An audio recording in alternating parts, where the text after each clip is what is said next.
What's up, everybody? Boba Fett here. Welcome back to the Multiverse of Mayhem. Today we're joined by Jake Sully, one of our new members here. Uh, uh, my proper name is Taruk Makto, Shut so up. please call me that. We're also joined today by Harley Quinn, Hello. another new person. Obviously, today we don't have Reptile and John Wick because they were busy. But today we are talking about all the movies that have come out last year in 2023. So I feel like I'll be doing a lot of the talking because I feel like I've seen a lot more of the movies than you guys, but just you can put in your input from what things that you've heard from movies or whatever. So, and we're also gonna be ranking these movies as well from S to your common F tier. So let's jump right in with a very interesting one. Winnie the Pooh, Blood and Honey. I mean, I didn't even know this movie existed. yeah, so it was literally because when Winnie the Pooh became public domain, they made it into a horror movie and the budget was so cheap. The movie was so bad. It's like laughable funny. But it's supposed to be horror. Do you have any input, Jake? I mean, the movie was just horrendous. Okay. Jake's just does not want any part of Winnie the Pooh, Blood and Honey. Silent. So, I mean, as for putting it somewhere, I would say obviously Winnie the Pooh, Blood and Honey should go in a good old F tier because the movie was bad. So, we'll just not spend Agreed. Didn't even know they made it. So F tier automatically. Yeah. Okay. Next, the first Marvel movie we had last year, Ant-Man and the Wasp: Quantumania. Well, while the movie was pretty much overall bad, I would say there were some very small good elements of what, Jake? Okay. Jake seems to be having technical difficulty. Yes. I would say, I mean, Jonathan Majors did a good job as Kang, in my opinion. I think he was a good casting. But obviously, this is all with recent things with him. He's obviously not Kang anymore. I think that was the one good thing about the movie, but then again, there's really not much saving Ant-Man and the Wasp. What are your thoughts, Harley? I mean, the first two movies in the series were really great, and then like the third movie was just kind of like light let down. Like Yeah. a little bit. Yeah, it's it's ever since like Endgame, like all these Marvel movies just kind of headed in a downward spiral. Yeah, 100% it agree. really did. I agree, 100%. It's because we had so many. So to me, like all at once. Like after Endgame, it's like, all right, let's get out as much stuff as we can, and that's it. The quality went down. It started to become just like a pump a movie factory. Like it just started being like pump out Marvel movies. Let's see if we can get these people enticed again. Yeah, I agree. Mm-hmm. Jake, do you have any input? I think Jake is having some. Yeah, I think you're right. He's having some technical problems. But I mean, he's not getting good reception. Yeah, he's not getting good reception over there on Pandora. No, not at all. So, no. Oh, we had some feedback. Oh, hello. There's Jake. Oh. So, what were your thoughts on Ant-Man and the Wasp: Quantumania? I see very little of it. It did not seem to pique my interest as much as I loved the first two movies. That one was just not. Yeah. The one that ended the series. Yeah, that's what me and Harley were saying. I don't know if it ended it or not, but yeah, it just wasn't a good end to the Ant-Man trilogy. I'm not gonna say it's bad because I haven't seen the full movie, but I'm not gonna say it's terrible. It's not good at all, really. I'm now kind of like, where do we put it though? Not sure if it deserves F tier, but it's still pretty bad. So what? I personally will say D. Won't fully put it in F. Yeah, because I would say it definitely did have some good moments in it. So I think. Yeah, I would say D. That seems fair. Okay. All right. So next, let's see. We have Cocaine Bear. Now, this movie obviously was based on a true story, and I had a lot of fun with the movie. It was funny, bit violent, and overall just a good time. One of the very first movies I saw of 2023. It was all around a good time. So, do you guys have anything you want to add? I'm disappointed that I never got around to see it. Okay, no, it's definitely a good watch, Harley, if you ever get a chance. Yes, it looked like a really good movie. Yeah, it was just all around a fun time. Like a good movie. I kind of wished I would have seen. Yeah, it had a pretty somewhat good cast too. So, I wouldn't say it's. Go ahead, Harley. When I first saw the trailer, it enticed me so much, and I really don't understand why I didn't get around to watching it, because it did seem like a very funny movie and like something that would totally be like a hit in 2023. Yeah, funnily enough, I remember I was joking around. I think a lot of the internet was like, "Oh, what if Cocaine Bear comes like because it's such a dumb movie in general, but it's like, what if like Cocaine Bear comes like the highest grossing movie in the world?" It was funny. So, yeah, no, it was really fun. I would definitely recommend. Now, it's obviously not an S tier movie by any means. I kind of want to either go for. Go ahead. Don't get me wrong. Like, yeah, definitely. Like, it seemed like it was a great movie, but like, there were so many other titles that came out this year that probably would top it. Oh, 100%. Yeah. I'm kind of looking for more of a B to C tier. I guess I kind of have to put this in my own kind of area because you guys haven't really seen it. Definitely. So whatever you think. I'm gonna go for C because I did really enjoy it and I felt I had a fun time with it. So let's move on. What, Jake? All right.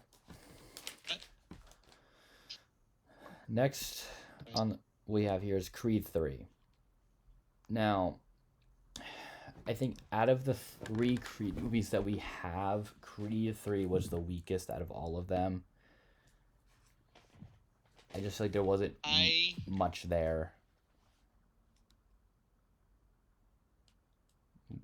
What are your thoughts, Jake? Jake wanted to say something. Yeah. I kind of wish. I don't remember fully or not because I did watch the movie. I don't remember or not, but I kind of wish Rocky Balboa was put more into the movie. Yeah, no, I agree. It was a lot different. In the first and second movie, you have Sylvester Stallone as Rocky Balboa, one of the greatest boxing movies. One of the greatest boxing movies.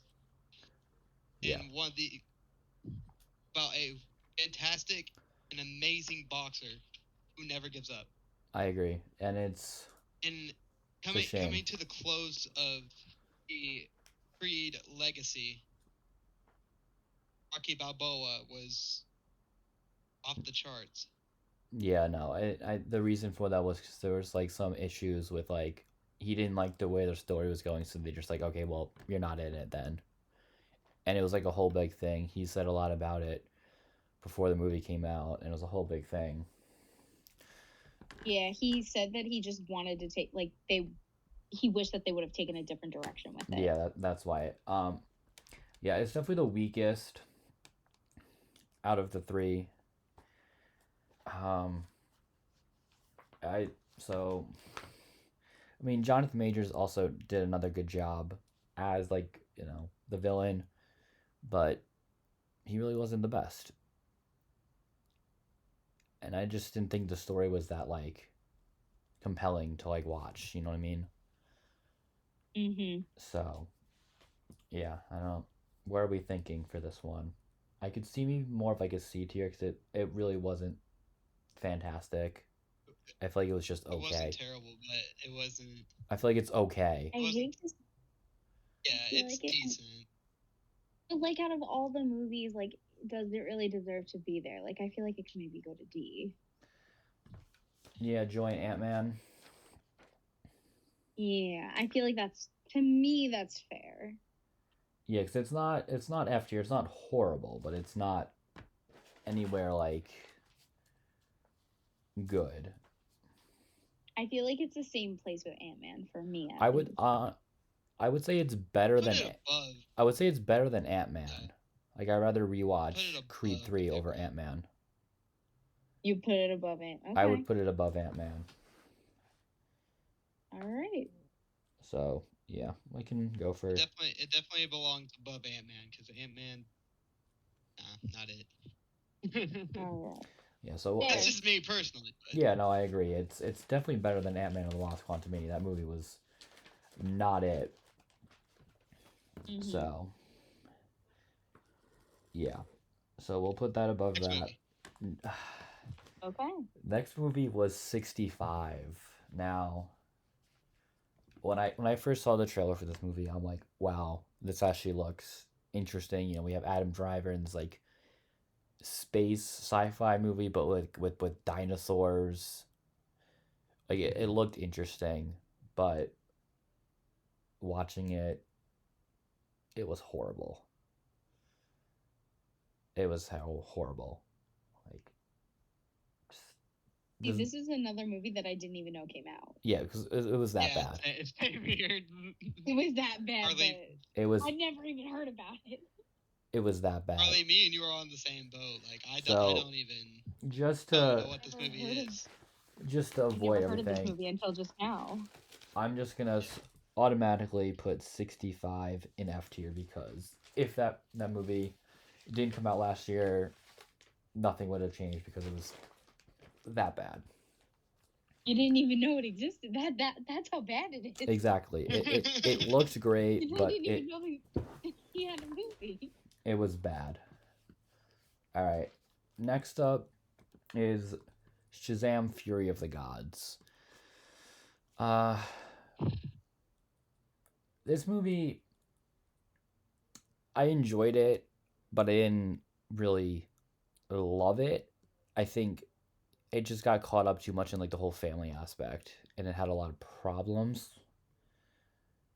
And we didn't really get to see too much of like Billy Batson. It was just basically all him as like Shazam, Yeah. And the villains were like kind of boring. They don't even exist in DC Comics, really, which is kind of weird. Mm-hmm. Or the mythology that they were trying to like create there with like Greek mythology, I think it was that they're trying to create. These characters really didn't exist. See, you don't even know because Yeah. you didn't try to imply any mythology. Yeah, and it's just it really didn't do much. Obviously, the first Shazam was a lot better in my opinion, and it just really didn't really hit too much for me. I was a big fan of the first Shazam movie. Like I thought it was actually like decently good. And then seeing this one, it got me disappointed. Like Yeah. I was so excited for it to come out. Yeah, so was I. 'Cause And- I really liked the first one. Also, like trying to get this man. What was his name? The dude with the crutches? Oh, Freddy, I think. Is it Freddy? Freddy. Yeah. Freddy. trying to get this man a girl. Like, what the fuck is Yeah, going on with all that was all weird. That made no sense to the story whatsoever. Agreed.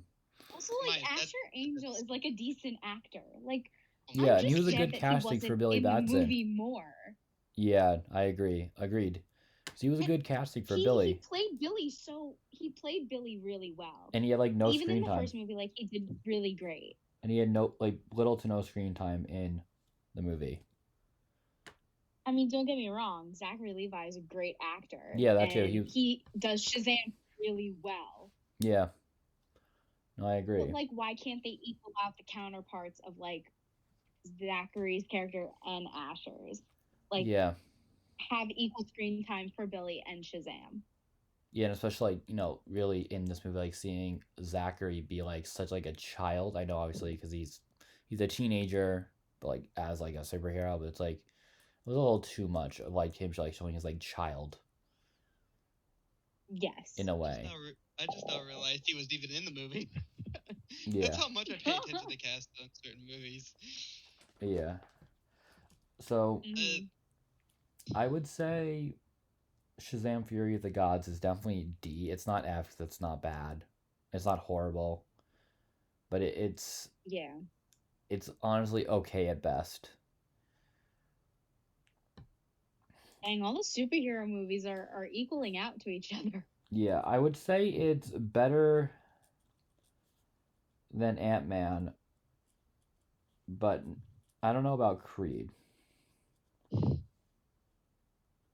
So it's in between Ant-Man and Creed. Yeah. Yeah, I would say so. I would definitely say it's in between those two. Okay. Yeah. Next, we have nothing higher than D so far. Be shit. We have Cocaine Bear. Cocaine Bear's in B. Oh yeah, Cocaine Bear. Yeah, Cocaine Bear. All right. Nothing higher than E. Well, I think this next movie is gonna be higher than Cocaine Bear. It is one of my personal favorite movies of the year. John Wick Chapter 4. So the movie about our good old friend John Wick. This is definitely. John Wick isn't here to defend his own movie. Exactly, but. John Wick, I'm sorry to say it, but I never watched the series, so. Well, he might come after you now, Jake. You might want to be careful. Well, if he ever gets another dog, I'll just kill it again. Damn. The John Wick movies never made it to Pandora. They just never made it there. There you go. We only got our popular franchise and then other popular some decent movies as well. But okay, so getting on to John Wick Chapter 4, this movie was absolutely amazing. Everything just worked. The story was great. Him kind of like insinuating, obviously spoilers for some of these movies, guys, just giving you guys that now. Obviously, like him kind of like dying at the end was like a good end to his story in a way, how they did it. Obviously, I know they do plan on doing Chapter 5, but Chapter 4 was one of the best in the franchise for sure. And all around, it was great. The action was great. He had some very interesting moments where he should have died, but obviously it's John Wick. He's not going to really die per se. And it was all around one of the best movies I've seen in a long time. It literally goes, "You make me feel invincible." Okay. So. Sorry, I'm a singer and a lover and a fighter. I would say that John Wick Chapter 4 deserves an S tier because it was a great, great movie. And it really doesn't have I'm going to take your word on it, Boba. I'm going to take your word on it. Okay. Sounds good. And I've never seen the series, so I'm not even going to watch it. Alright. Moving on, we have Dungeons and Dragons Honor Among Thieves. I've seen the trailer of this one. Okay. This movie, it wasn't amazing by any means. It really just served its purpose of just, you going to a theater or just watching the movie wherever you watched it, if you saw it in theaters or you just saw it later on. It just served its purpose of having you just going, sitting there and having a fun time enjoying yourself. maybe a couple laughs, and the story was all around pretty good, but it wasn't anything special. But the acting was good, so I would This just is like one of them board game based movies. yes. There were movies like of Dungeons and Dragons in the past, and they were all absolutely horrible. Like if we were ranking those, they would deserve their own category because they were that bad.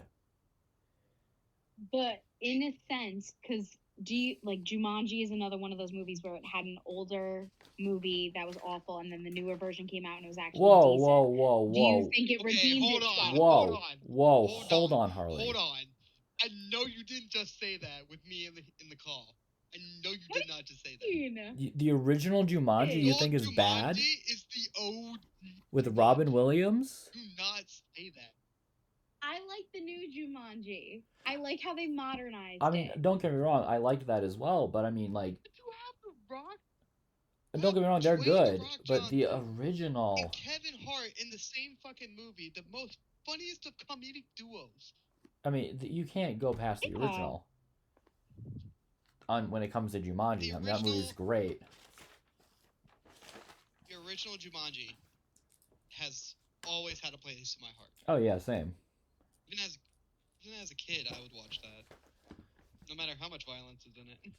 Yeah, no, but move back onto Dungeons and Dragons. I would say. Sorry. I was just trying to make I'm trying to compare. No. We need a little. It's within that genre of like board games that become movies. Yeah. As for where I would put it, though. Harley. Go ahead, Jake. Harley, me and you are gonna have some words after we're done recording today. Oh no. Oh no. Anyways. But I would probably put it in a B tier because like I said, I just had a fun time with it, and it's about the same as like Cocaine Bear. It looked good from the trailers. I never actually seen it, but from the trailers, it looked good.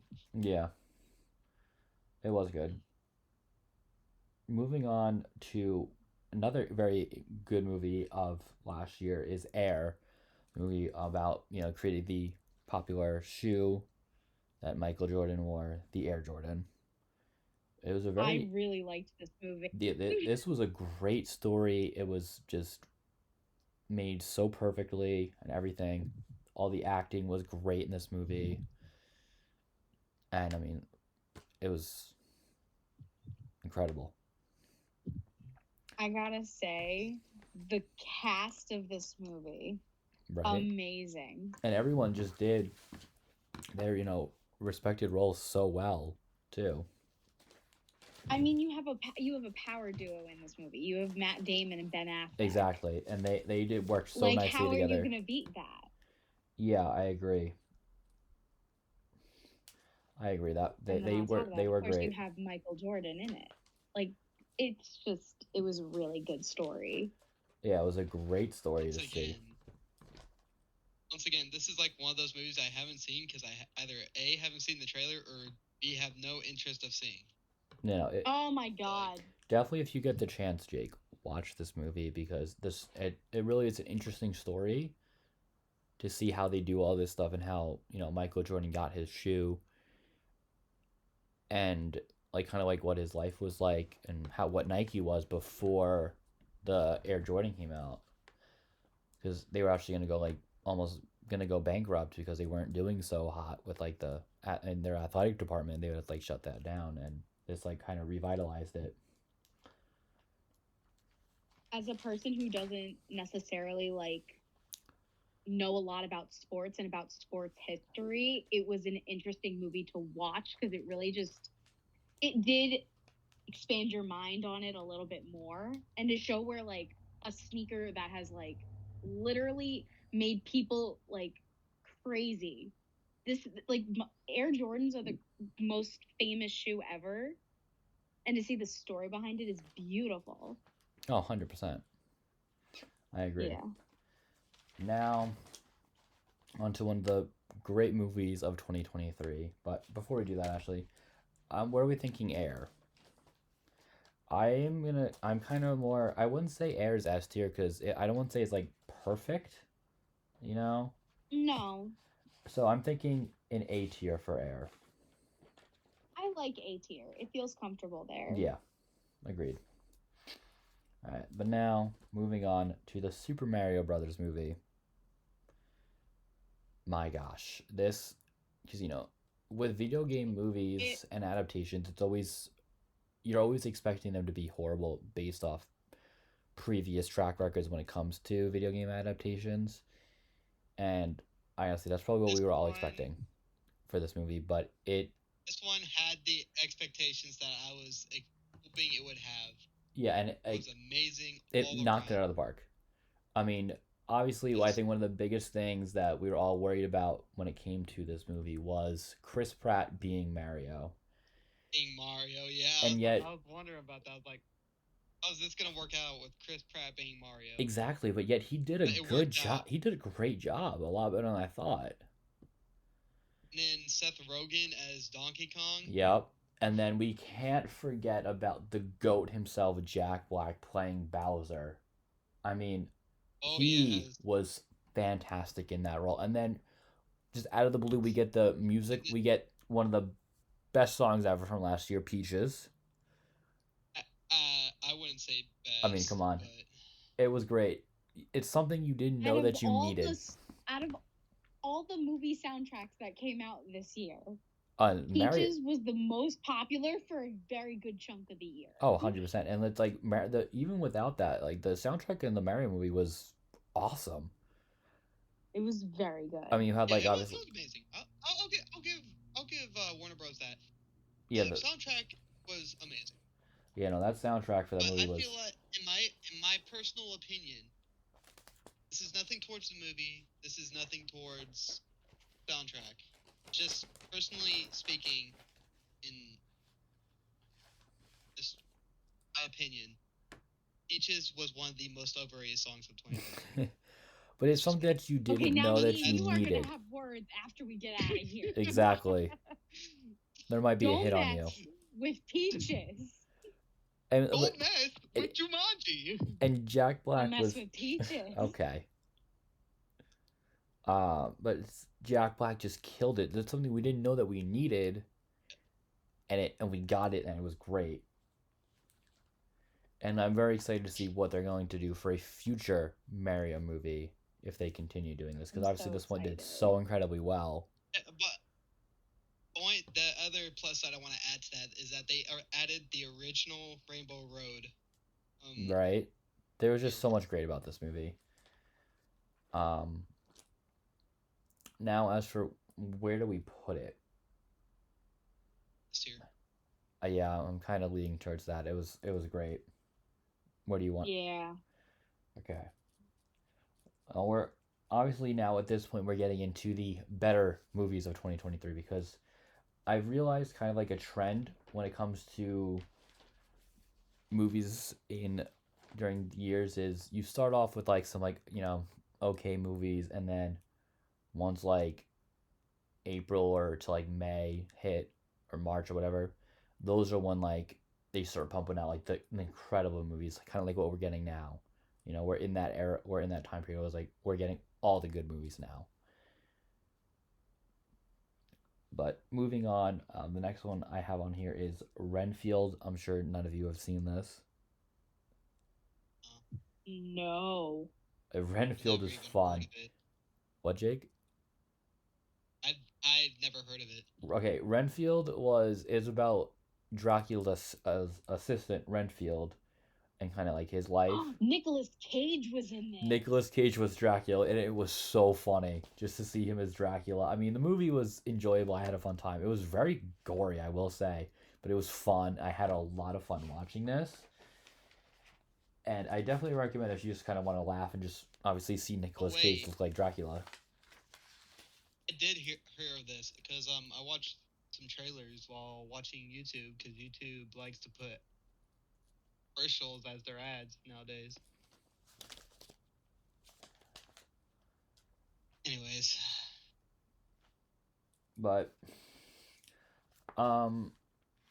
yeah, no, it's a very good movie. Not amazing, but I enjoyed it. I was honestly probably put Renfield in a B tier because I had a lot of fun watching it. So Again, I'll take your word on that because I yeah, did not see it. But also Nicolas Cage. yeah, you can't go wrong with that. Yeah, it's Nicolas Cage. It's Nicolas wrong. Cage. Yeah, you can't go wrong with that. Nicolas. You can't go wrong with Nicolas Cage in any movie, especially when he's the Lord of Death. Basically. All right. Next up, I have the Covenant. My personal opinion, What? the best Ghost Rider. Well, the first movie, not the second one. We don't talk about the second one. The second one was kind of meh. It was horrible.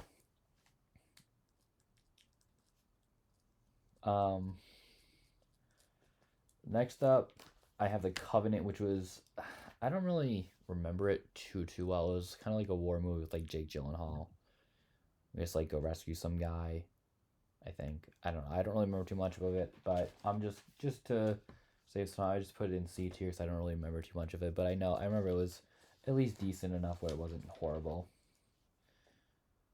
Now we have another worthy S tier of a movie. I think we can all agree on this. Guardians of the Galaxy Volume 3.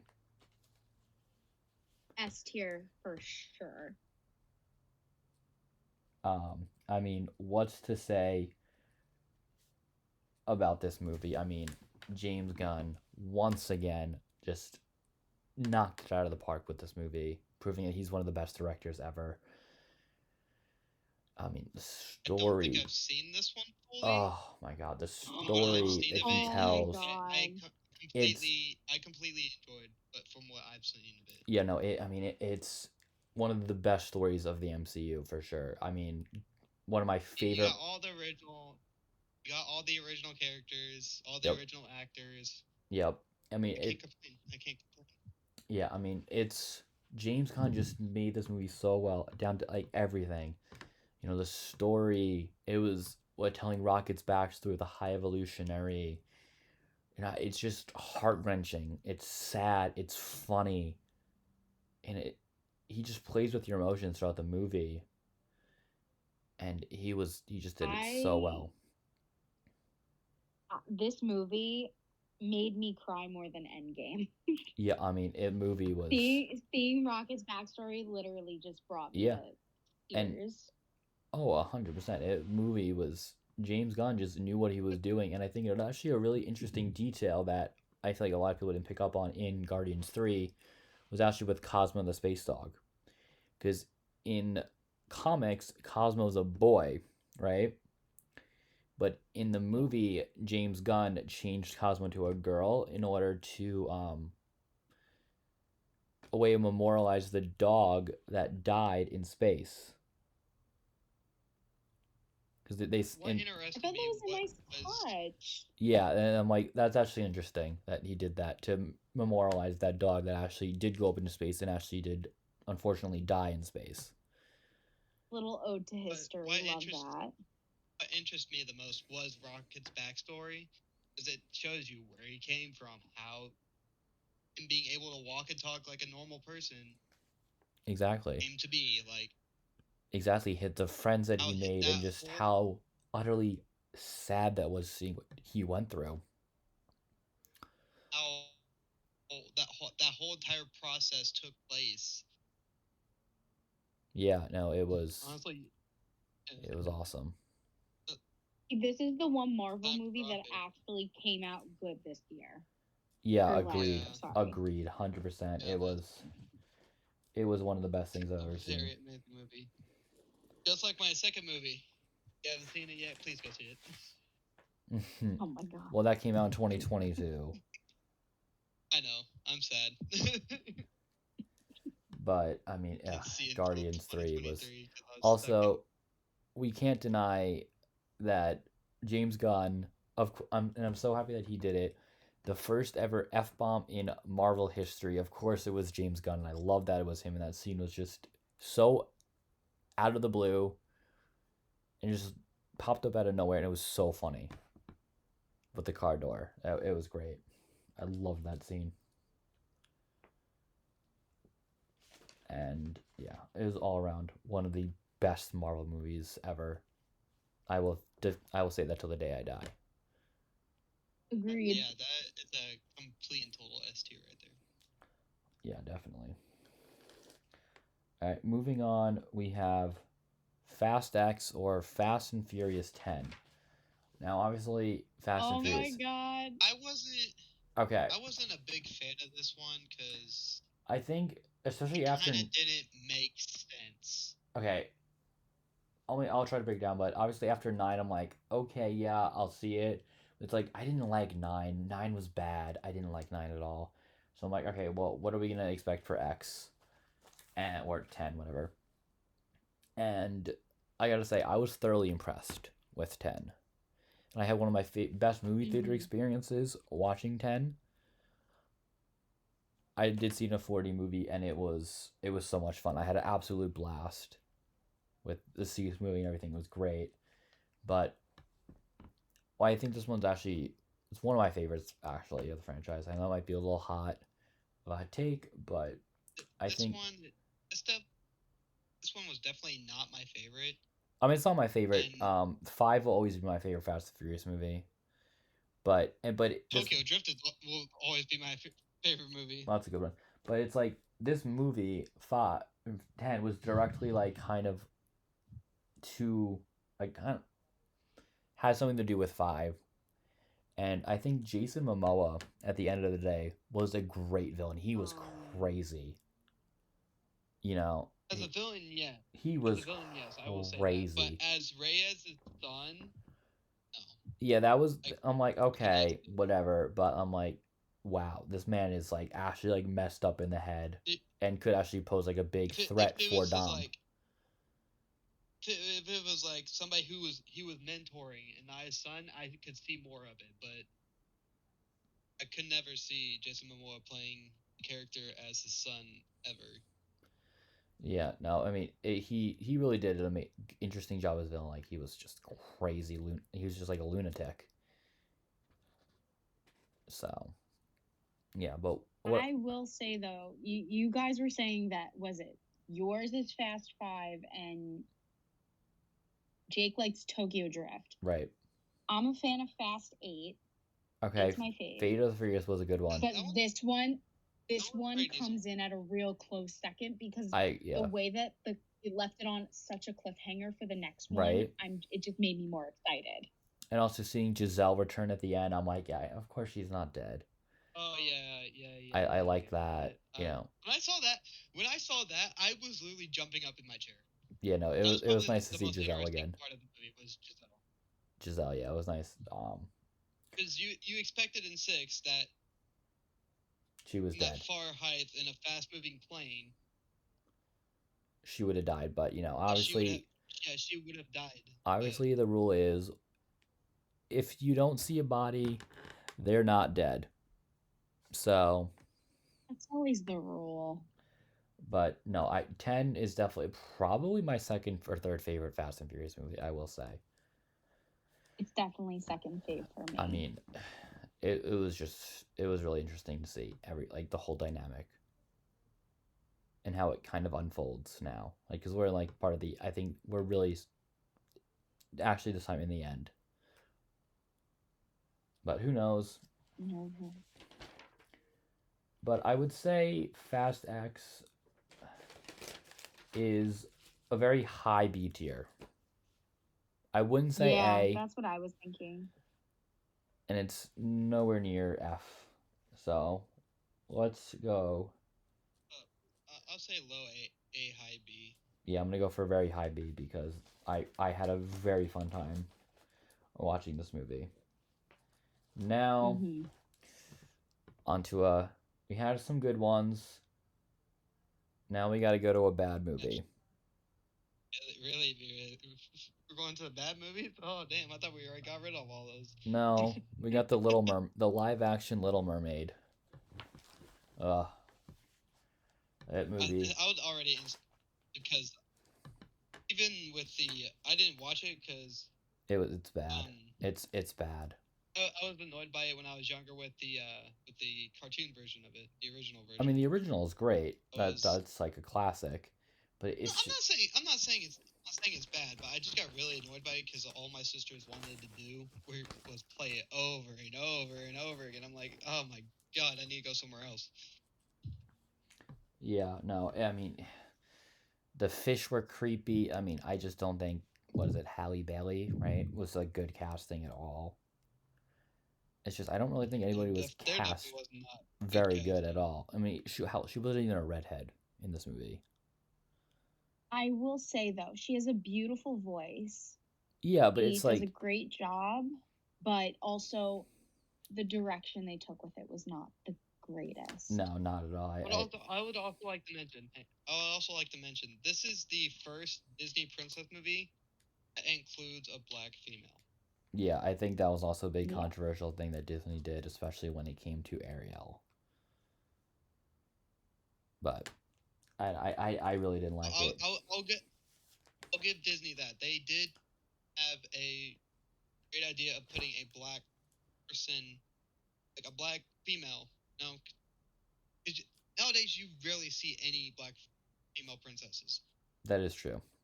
No, and the last only black female princess is Tiana, and to put her into Ariel, it was a good move, but there was just so much controversy around it that I Yeah, know and a it lot just of people but it wasn't done didn't know what to correctly do with it. either. Yeah, I think Disney just kind of fumbled that. It could have been better, yeah. but I guess lately the live action Disney remakes are they started out good, and now they're just seriously falling off, like big time. It's true because they had a really great live action streak going, and then it just started to go downhill. Yeah, like one of my favorite all time Disney movies, The Lion King, right? And then you look at the live action Lion King, it's like, well, what is that? That movie's horrible. Doesn't add up. But that. I liked the live action Lion King. Well, we can go into that later on about all that. But now, where are we thinking for Little Mermaid? I feel like this. I want to go. I think. Kind of looking to a go D. F. I would say. I could maybe agree. There are worse movies on this list. That is true. All right, we'll go D, but it's very, very low. Probably the lowest. Okay. I'd say, as of now, because we still got some to go through here. But next, we have. I think this is another movie that is going to go straight into S tier, Across the Spider-Verse.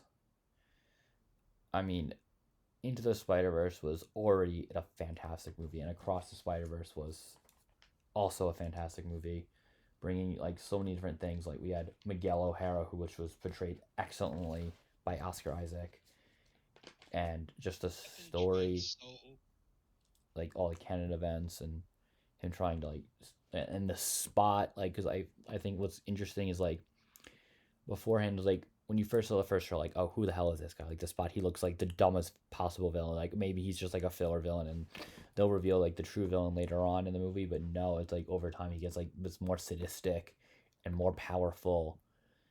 And I actually employ all of you guys watching, and obviously you, really Jake and Harley. We weren't doing the.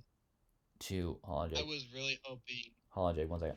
Just like to really explore the Spot's backstory and some of the things that he's done, because if they honestly, they could make Beyond the Spider-Verse rated R because of how dark and crazy the Spot can get in the comics, and it's really interesting to look at. So definitely, you guys should check that out for sure.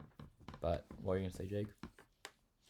I was really hoping I would see this movie before doing this podcast, because the first Spider-Verse, Into the Spider-Verse. Into the Spider-Verse, yes, that one. That one actually caught my attention with like all these Spider-Mans, and then you got Spider-Gwen coming into Miles Morales universe, where they had no Peter Parker. Yeah. Then you had another person bitten by a radioactive spider Right. take his place. Yeah, I mean, the story was amazing as well. I mean, we all got so many cameos in this movie. One of my favorite was seeing Yuri Lowenthal play the Spider-Man from Spider-Man PS4 in that. And it was so great. And then just seeing all the Spider-Man in like that mutual hub was awesome. Trying to like pinpoint like, oh, there's this Spider-Man, there's that Spider-Man. It's always fun to like, you're still finding new ones that you didn't know were there before. So, I really enjoyed it. Do you have any thoughts, Harley? I'm disappointed to say I have not seen Uh, it. And I'm sad because I did see the first one, and I really did want to see the second one. I don't know what happened. I just never got around to seeing it. Yeah, And I definitely need to watch it because I know a lot of people said it was amazing. it really is. Well, so, but I'm gonna put it in S tier because the movie was fantastic, and I absolutely loved it start to finish. But all right, now we have Transformers: Rise of the Beasts. This is definitely probably my second favorite Transformers movie. I will say I liked the direction, the start of a new trilogy, kind of like a reboot of the franchise. And I think it was just done nicely. One of my favorite things was the design choice for Optimus going back to like the G1 roots from the 80s. And I just overall really like the story and everything that they kind of do with the movie, with like the Maximals and the Terracons. I would have liked to see Predacons maybe in the future, but we'll see. But no, I did enjoy the story, and the fight scenes were good. So, what do you guys think? I loved this movie so much. Like I was, it's like I was going into it like, oh, this movie's probably gonna be like every other Transformers movie. It's like, all right, yeah, whatever. It's gonna be like robots fighting each other, but it was actually really interesting and really fun to watch. This was the first Transformers movie that got me really excited for the first time in a very long time. Exactly, I agree. I loved the original Transformers. Loved it had been a while since a really, really good Transformers movie came out, and this one really did an amazing job. Yeah, that's why I'm actually, after watching this one last year, I actually have high hopes for the new Transformers movie that's coming out this year, Transformers 1. But if you guys are also interested in learning more about Transformers, and we did do a Transformers episode, so you guys should totally go check that out if you haven't already. So, what are your thoughts, Jake? I love Transformers from the beginning, but there was a certain point where I stopped watching it because it started getting boring. Yeah, this movie I haven't seen yet because I don't know how it is. I really up until really Dark of the Moon. Up until Dark of the Moon is where I actually enjoyed it, and it started getting. Yeah, boring. I agree. I mean, like I said, we obviously went more in depth with it before, so. But yeah, I thoroughly enjoyed that movie. So this might be a little. This was a good movie to see in 4D. Yes. If you get the opportunity to ever go see a movie in 4D, this was a really great one to see. I feel like it depends on the movie you have to go see in 4D, because there's some movies like I don't recommend, obviously. Like if you're gonna go see like the Taylor Swift Eras Tour, for example, which we'll get to down the line. You don't want to see that in 4D. You want to see like a good, fun action movie in 4D where there's gonna be like all the fun action scenes. So Transformers and Fast X are equal in like how good they were. I would say I had I saw both in 4D. I would say I actually had a more fun time with Fast X in 4D than Transformers. But I just like them both equally for a 4D experience. Either way, you're getting a fun you're getting jolted around. They were both great. What. Now we have. As for where we're gonna put it, this might be a little hot and controversial, but that's whatever. Fight me. I don't care. Fight us. Who cares? I want to put Transformers: Rise of the Beasts in an A tier. I'm not gonna fight you on that. I really enjoyed it. All right. So I literally say I've never seen the movie, so Go watch it. definitely watch it, Jake. It's good. All right. Oh God, I want to get rid of this movie out of my memory, but obviously I can't. The Flash. Where to begin? I mean, this movie, it was bad. I was too nervous to go see it. but I'm just gonna I'm just gonna leave just for the sheer fact that you said that was an actual movie. I know oh God, it was so bad. I mean, the only good thing about the movie, and the only reason why I would ever consider watching it again, is to see Michael Keaton as Batman once again, because he did an amazing job. The suit that he had was amazing. Other than that, the movie is horrible. The story is horrible. It's just bad. The CGI is some of the worst CGI I've ever seen in a movie. It's horrible. Michael Keaton would only be the reason why I would watch No, it. it's the only he good would be part the of the only movie. reason why I would watch it. The only good part of the movie, and he killed it. It's just everything else. I mean, even the Flash's new suit is horrible. The suit that the other Flash gets is horrible, like because there's a second Flash. And how you know the movie is bad is when you see the two Flash, like the two Ezra Millers, because it's like supposed to be like him, like but a different version of him from a different Earth. It's like you can see that the CGI is so horrible when you see them like side by side that it's not actually Ezra Miller because it's so horrible. And, That and I love Ben Affleck in literally anything else. But even in this movie, I'm so much controversy. He's not the greatest Batman. No, I agree. Not. I mean, you have Michael Keaton in this freaking movie. Why are you having him here? Why? And it was just like, and like what even was like he really didn't even deserve like a role in this movie. He really shouldn't have. Even like then Wonder Woman showing up. I feel like they just did that in the beginning to like get you kind of excited, but it wasn't even good. The dynamic between them wasn't good. Yeah. So honestly, Flash is just a horrible movie, and you guys can fight me all day you want, but Flash is going in an easy F tier. Easy. The movie's horrible. I'm not even going to give it the benefit of the doubt for Keaton because the movie is just all around horrible. But what do you guys think? I agree. I was too nervous to even go see this movie just because of Ezra Miller had so much controversy around him around the time that it was coming out.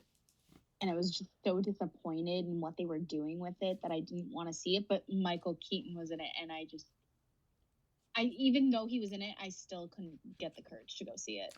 Yeah, no, it's not worth your time, honestly. No. But our next movie, I have actually not seen this, but I've heard mixed things, but overall pretty good, is Elemental.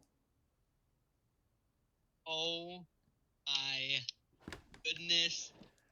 I actually like this movie. All right, take it away, Jake. I really loved this movie. All right, it you was guys take it so away. Adorable. All right. I thought the story of it was actually pretty good. Like, you got a hot head versus like a cool. I don't know how to put it, but you have this like fiery, just electric woman, and this like so like emotional and like calm, like just you have a fire and a water. That's what it is. I don't even know how to describe it. It was a really cute Pixar movie that I feel like Pixar kind of needed it. They had a couple movies come out Pixar's in the past couple of years was on like that have been die. good. Yeah, like Pixar had a couple good movies coming out the past couple of years, but nothing as good as Elemental. It was a really cute movie. The love story was so adorable. The characters were amazing. And it just overall just kind of brought Pixar back to like what we all love about it. Yeah, I've heard good things. Then, fun fact, I might get some shit from this from John, but just to let you guys know a little secret, our good friend John Wick, this all tall, serious dude, cried during this Precious movie. man. Just saying. Oh, he's gonna kill you after this. Oh, I know, but I can take him.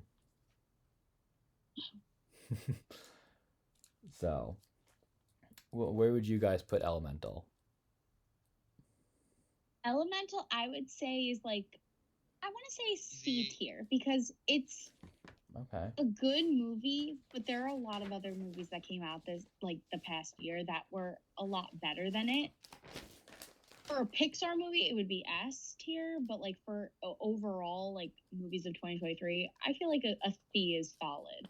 Do you agree, Jake? Considering this is one of the movies I've watched like several times already. She's saying C.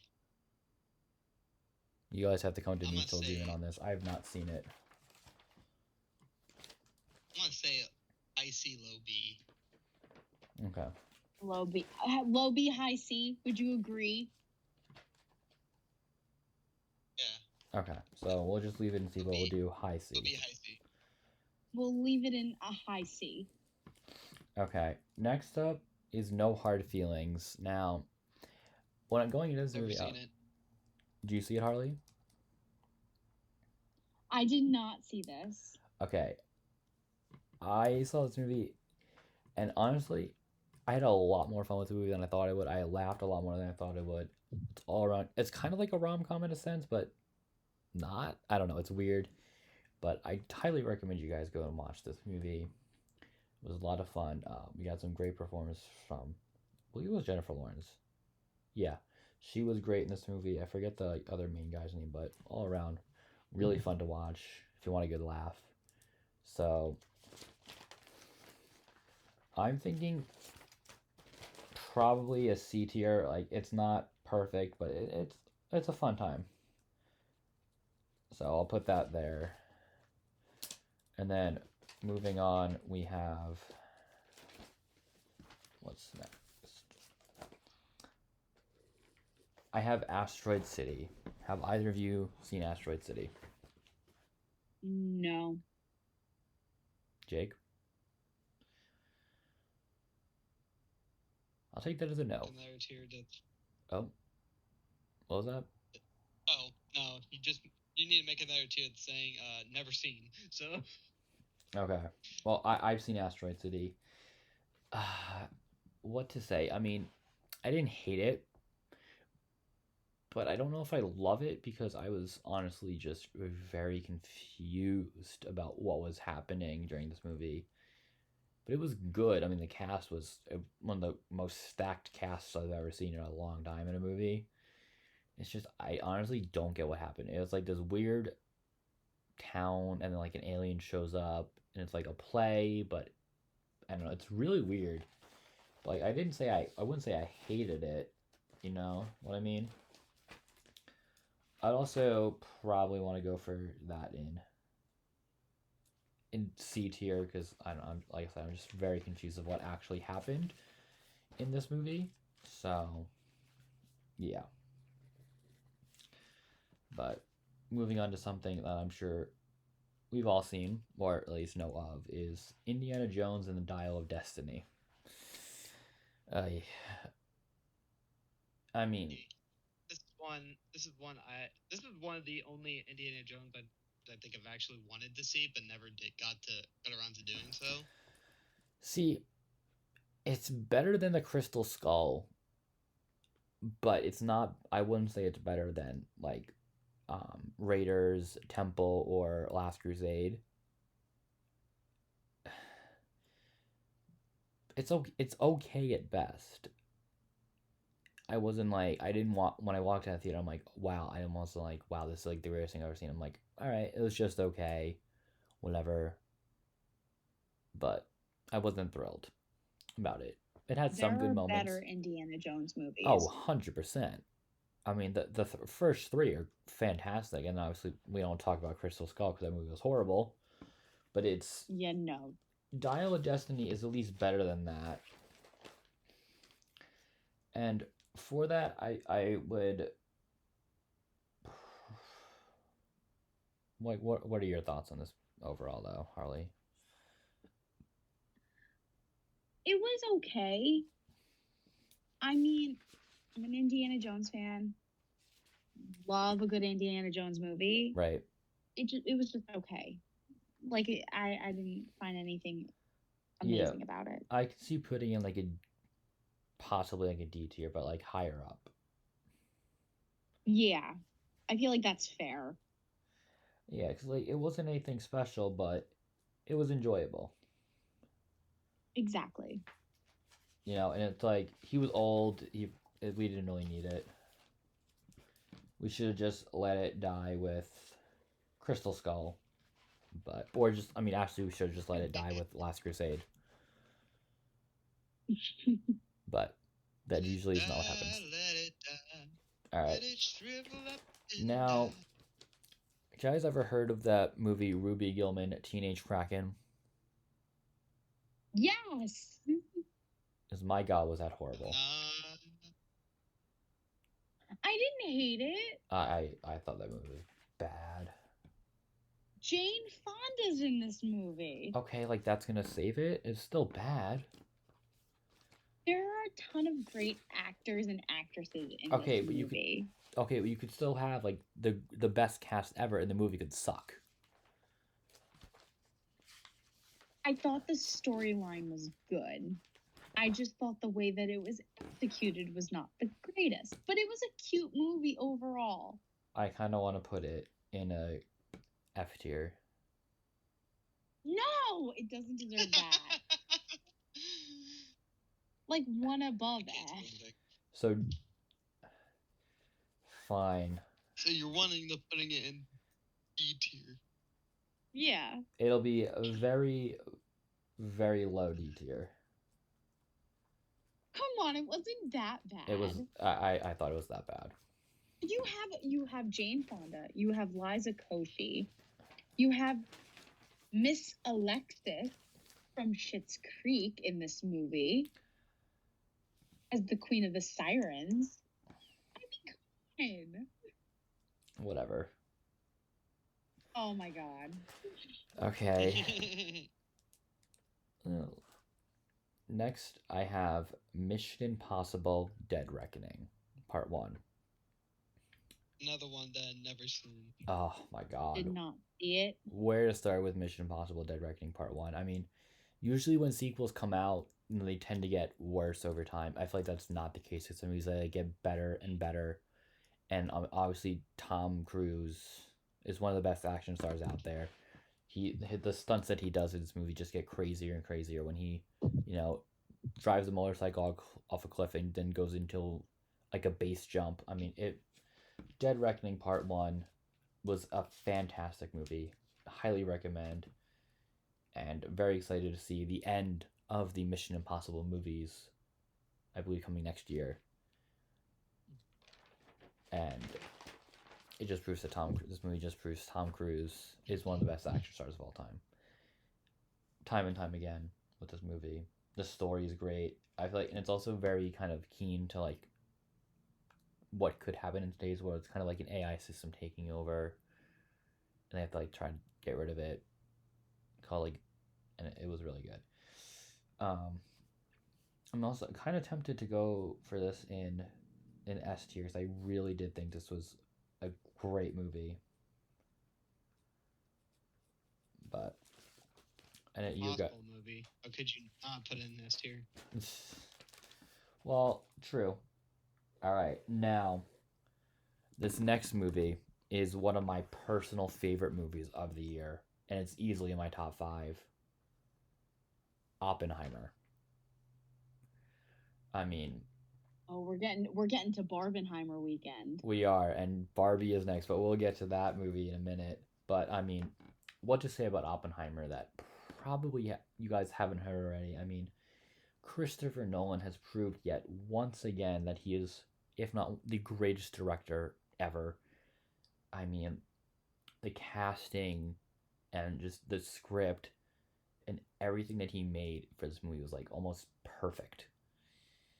And it really kind of told the story of Dr. Robert Oppenheimer's life before, during, and after the Manhattan Project, like what happened to him. And well, I mean, while I especially thought at the end with the whole trial scene, although that was kind of like a little dragged out, but it was necessary to the plot and like what happened to him after this after the Manhattan Project, after we dropped the nukes and all that. Honestly, I just thought the movie was like damn near perfect. But what do you guys think, I've seen it. Harley? I haven't seen it either. Oh my god, you guys are missing out. Oppenheimer is a fantastic movie. I mean, Cillian Go I Murphy. ahead and really say it. want to see it. Just go ahead and say it. I already know you're gonna say it. What, S tier? Oh, we are uncultured swines. I was not gonna say that because it's not like a cult classic. You were thinking it though. I was not actually. You don't know me, Jake. All right. know you enough. Now, on to Just Barbie. kidding. Ugh. Here we go. Overrated. I personally hated Barbie. Overrated. I think obviously no, Barbie did incredibly well, and the castings were great. I did like the castings. There were some good elements of the movie, but they were very few for me.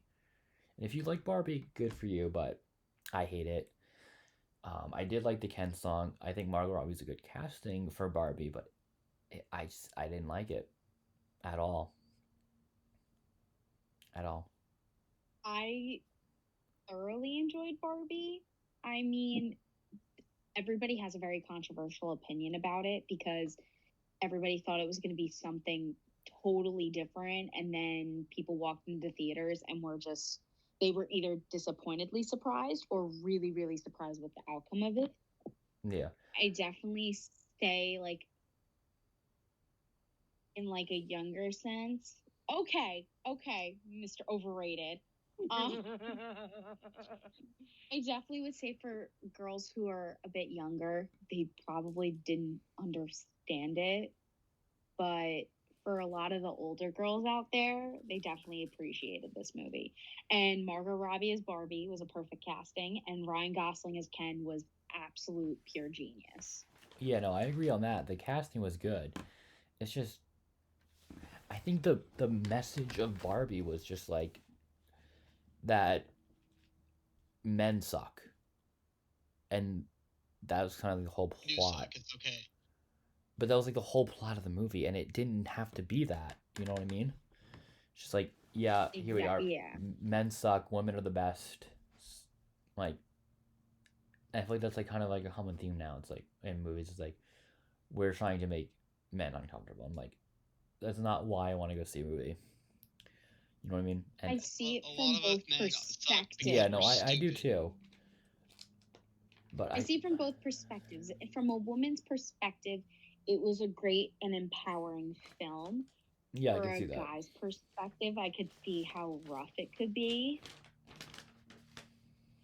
But it's all in just the way that you perceive the movie. Yeah. Overall, it was a cultural phenomenon. Oh, for yeah, this no year, doubt. though. Like, it definitely, you saw every single girl or guy this Halloween dress up as Barbie or Ken. Barbie, Like, yeah. it did take off this year. It did, no doubt about that. And good for them, and good for all the actors and directors and writers that were involved in the movie. But it's just, it wasn't for me. Mhm. But now, as for where we put it, I didn't even see it, and I can say it's overrated. yeah, no, I mean, I would like personally to put it in F tier.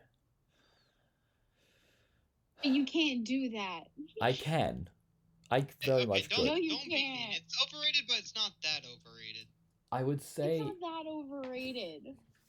then Put it at least in high D, low C.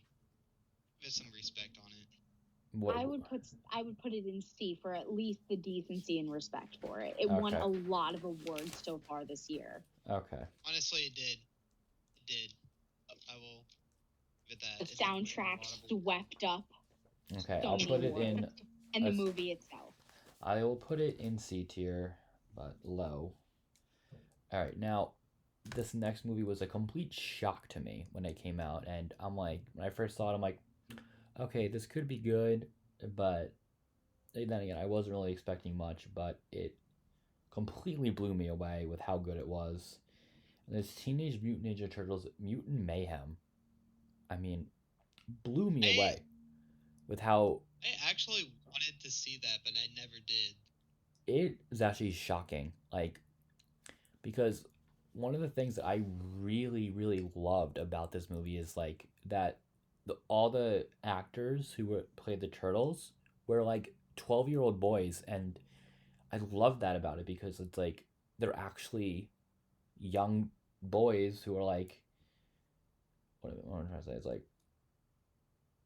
and that's what the turtles are. You know what I mean? At the end of the day, they're like these young teenage boys out in this world, you know, who lived in the sewers and all that. And another cool, unique touch though is when filming the movie, they actually put, because you know how in most movies it's like when you have a scene with somebody, they're not in the room with you, right? You're just like reading lines. Mm-hmm. When they made this movie, they all four of the boys were in the same room together, building off of each other, and just creating like making up their own lines, and it was very, and they a lot of the lines were very common to like how kids talk nowadays. You know, for example, in the movie, they have the term "riz," which is like a big thing right now, and I think that's like what's really interesting is how they adapted this movie to like be into what it is and show younger audiences too. But the story was great, the castings were great, and it's all around a really, really fun time, and I recommend watching it because it was shocking of how good it was. Believe it or not. I assume you guys have not seen it. I have not. Definitely recommend. I haven't. And I could definitely say I would put it in in A tier because it was really shocking. I actually really enjoyed the story, and it was all around really good. I'm just hoping that obviously we get the tease of Shredder at the end. Hopefully they actually do something with it and it's done right, because we all love Shredder. Let's be real. Shredder's a great villain, right? I feel like I now need to go see this movie. You should. All right, next up is a very interesting movie. Obviously, nowhere near is this movie good, but it's just stupid funny. Okay, that's enough of you, Jake. We have the Meg 2, The Trench. Obviously, the first Meg was just so stupid and so dumb, but you had fun with it. Same thing for the Meg 2, but honestly, it's not as good as the first one at all. It's basically just like another Jason Statham movie. You know, at the end of the day, like him just being this like super uber tough guy that, you know. But yeah, it's just very simple. It's just there's really no shark in it this time around, but it was still a fun time. I had fun with it. Do you guys have anything you want to add about the Meg 2 if you've seen it? I did not see the Meg 2. Okay. I mean, it's a watch if you wanted just something to like turn your brain off and watch. But yeah, I think I'm gonna put it in a C tier because it wasn't like super crazy good, you know. But I had a fun time watching it at least, and that's what matters at the end of the day. As long as you had an enjoyable watching experience. And now another one of okay, enough with the crickets. And Sorry. I know me and Harley will agree on this next movie because, my God, I was so incredibly happy with the movie, and it was almost damn near perfect in my opinion. Is Gran Turismo. Oh my God. This like again, another video game adaptation that, because technically this is all, even though it's based on a true story, at the same time it's also a video game adaptation in itself, in a way, and it's done so beautifully, and oh, it's so incredible. I mean, the casting Stop watching this movie. and everything about that movie was amazing. It's probably one of my favorite movies I've ever seen in my life. Oh my god. Definitely one of my top fives of the year. I mean, it's remarkable. This movie is just as equally as good as like Ford versus Ferrari. Like it's just Exactly. up there Exactly. at that level where it's a true story. It's an impactful story. The actors they got to play in this Exactly. movie did an amazing job. The stunt, like everything in this movie was just perfection. It was amazing. Agreed. Agreed 100%. Um it was really very good. And fun fact, actually, the actual person who, like, the main character was Jan Mattenborough. The actual Jan Mattenborough was actually a stunt double on the movie, which is actually a cool thing that they added. But Jake, have you seen this movie? probably not. I have not. You should. Oh my. Oh my god. It's a masterpiece. Get out. Movie was an absolute masterpiece. Alright, deuces. I'm just kidding. It was an absolute masterpiece. I think, Harley, you and I can agree that this movie is an S tier. By far S tier. If there's anything above S tier, it's above it. All right, For me, it was that good of a movie. I'm surprised Boba's getting it because that movie just hasn't came to Pandora yet, you know. Hey, I can frequent Earth. I'm gonna send it over there now. I don't care how. I can bring it home. I'll send a carrier pigeon out into space. I can bring it, Harley. I'll bring it over. I'll expose Jake. These movies aren't even getting Pandora, so like I don't understand it. I can get to Pandora. All right. The next movie I have here is The Last Voyage of Demeter. Now, going into this, I wasn't. Go ahead, Jake. What? Wait, what? What'd you just say? The Last Voyage of Demeter. I don't think I've ever heard of this movie. It wasn't. It was a horror fantasy movie. It's not really a horror. I'm not a big horror person. I was expecting it to be horror. It's more of a suspense thriller. So it's about Dracula and like one of his very first appearances within the Dracula novel, which good read. And so was this movie. It was very good. And on the ship, the Demeter, they were tasked with bringing a package, so to speak, to England in a timely manner. And if they did that before expected, they would receive a large sum of a reward, very big reward, if they got there on time. However, they weren't allowed to know what was inside of said box. Obviously, inside of the box was the Lord of the Dead, Dracula. And just seeing, because in the book, he kills everybody on the ship except for one person. And you read the captain's log of what happened and what went down and what to expect. And it was really good, interesting to see it unfold. But it was more of a suspense thriller, more or less than horror. But all around, it was pretty fun. And I was thoroughly surprised with the movie. But it wasn't anywhere near like, oh my god, great movie. So I'm gonna give it a B tier. So I enjoyed it a lot, more than I thought I would. Then next up we have Blue Beetle, which was also another shock to me, because I was expecting this to be an okay movie at best, but it still is. I enjoyed it a lot more than I thought I would. The casting. Me, this one. was great. For I always forget his last name, but his first name is obviously Sholo, which we all know from Cobra Kai. He's played Miguel. He was a great casting for Jaime Reyes. What are you gonna say, Jake? Oh, this was a Aquaman kind of a movie for me that I really wanted to see. The trailer actually looked nice. Yeah. Yeah, again, it's one of them ones like I wanted to see but never got around to it. Mm-hmm. No, I mean, even at the end of the day, if Blue Beetle was the biggest piece of garbage ever, which it's not, Blue Beetle did one thing perfectly, and that is the suit design. And my God, was it one of the greatest comic book suits I've ever seen, and one of the most accurate I've ever seen. You guys can. Yes.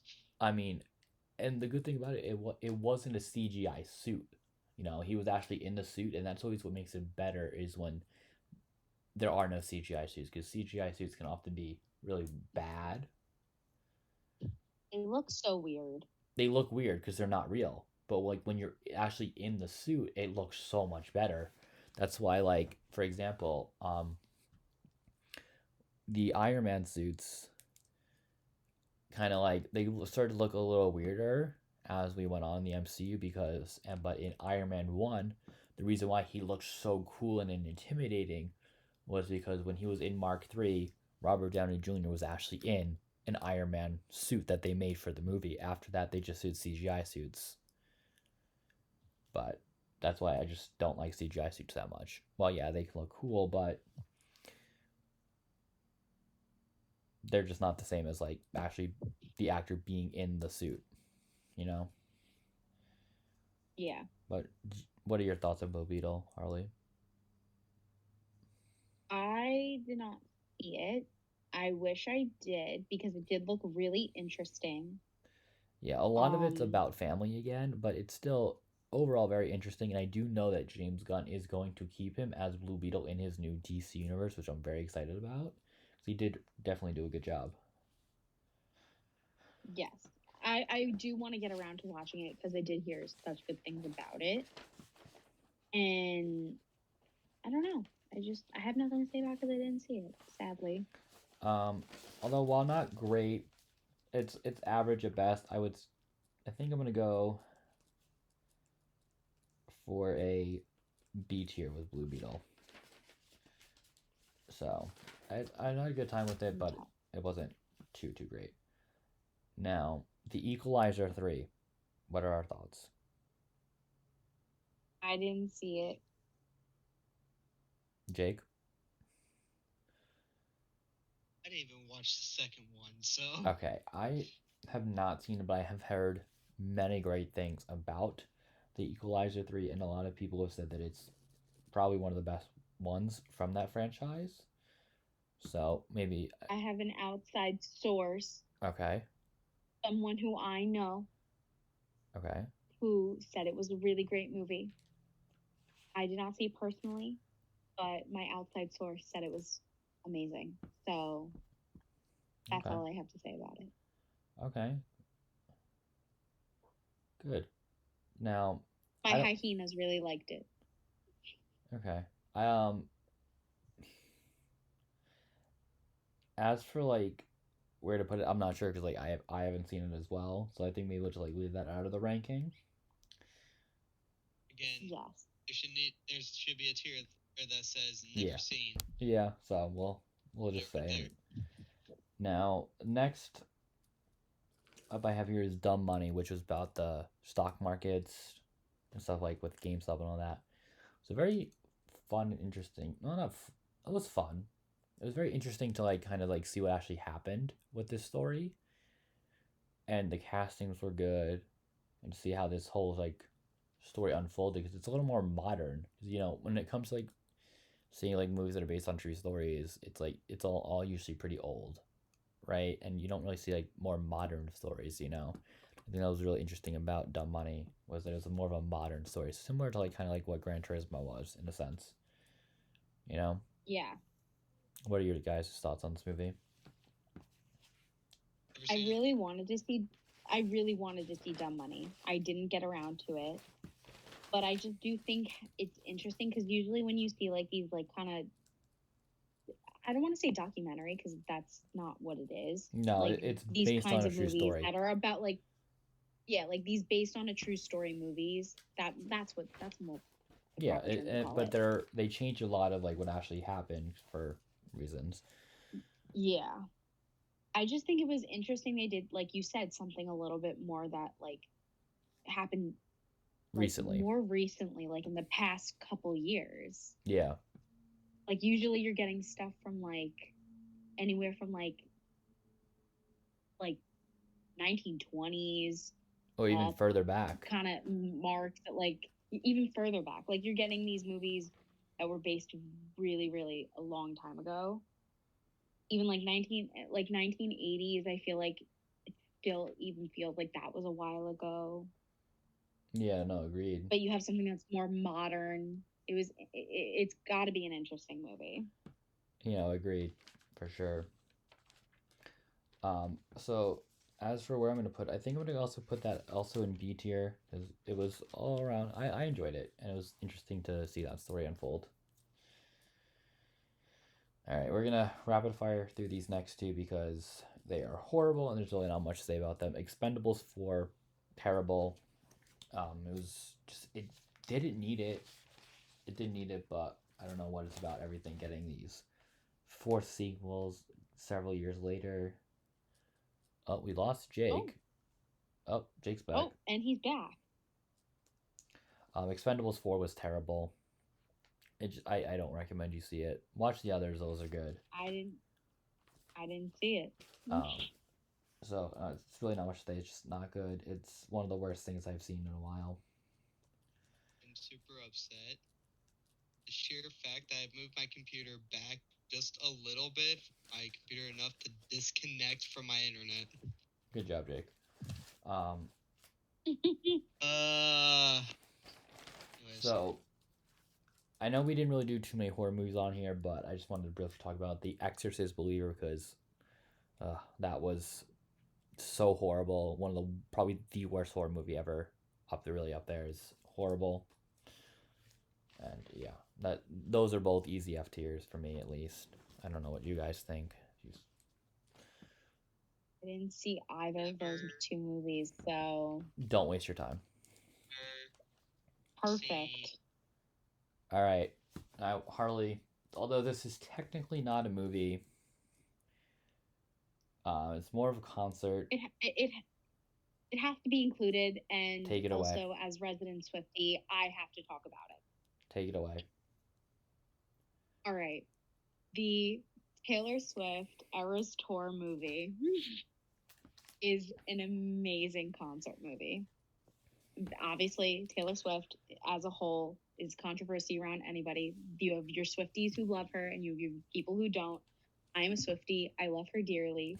I went and saw it in theaters when other people were around. I loved the energy in the theater. The people were really fun to be around. Everybody was singing. Everybody was having a good time. The Eras Tour, I went and saw the Eras Tour in person. I got to attend a concert. Harley Quinn went and saw Taylor Swift, and it was amazing. Okay. So, seeing the concert in real life and then seeing the movie, they did it perfectly. And she has the Eras Tour now coming to Disney Plus on March 14th. Which is super exciting, along with a bunch of other surprise songs. So her surprise songs vary throughout the different concerts. You get different songs each concert when you get to the surprise section, and she only showed 2 surprise songs in the original movie theater version of it.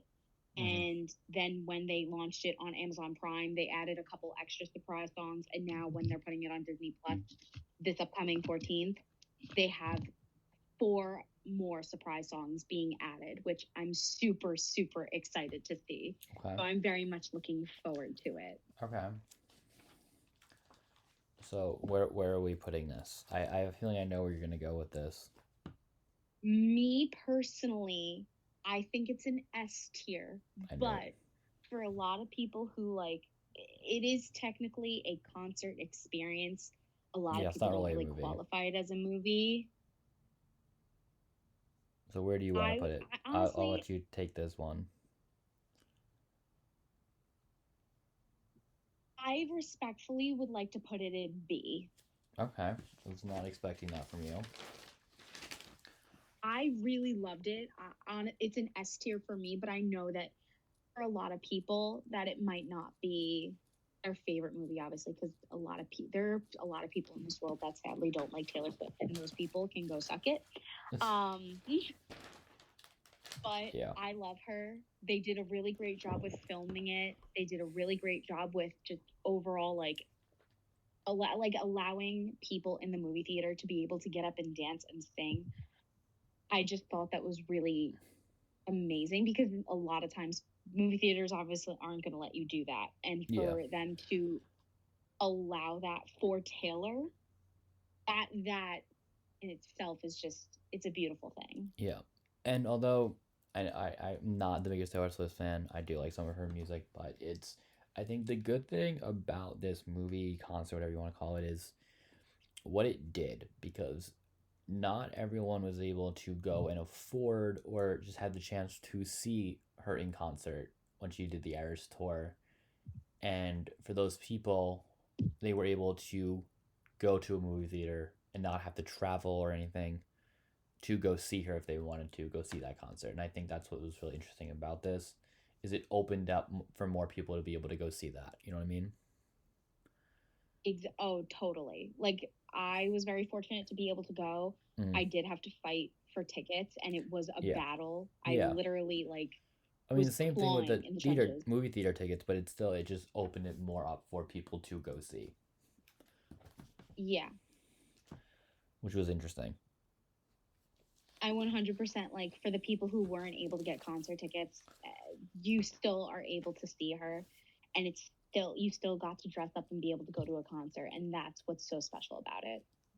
Yeah, I agree. But moving on, because we still got some more to go through here, is the next movie I have here is Killers of the Flower Moon. Now, I assume I'm probably the only one who saw this. Yeah. Didn't even know this movie existed. Jake? Okay, I guess that means no. Okay, so Killers of the Flower Moon. All I know is that Leonardo DiCaprio is in it. Yes, and this movie was incredible. Another incredible movie that came out this year. Although very, very long, like Oppenheimer. This movie is actually a half hour longer than Oppenheimer. I would say it was too long, but although at the end of the day, it needed every minute of this movie. The story that was told was amazing, and how important oil was, and how rich it made these Indians, and how the white man wanted to take it all and gain their fortune, and how they would have white men, for example Leonardo DiCaprio, marry these Indian women who were sitting on a fortune to ultimately, once they die, get their inheritance and make huge money.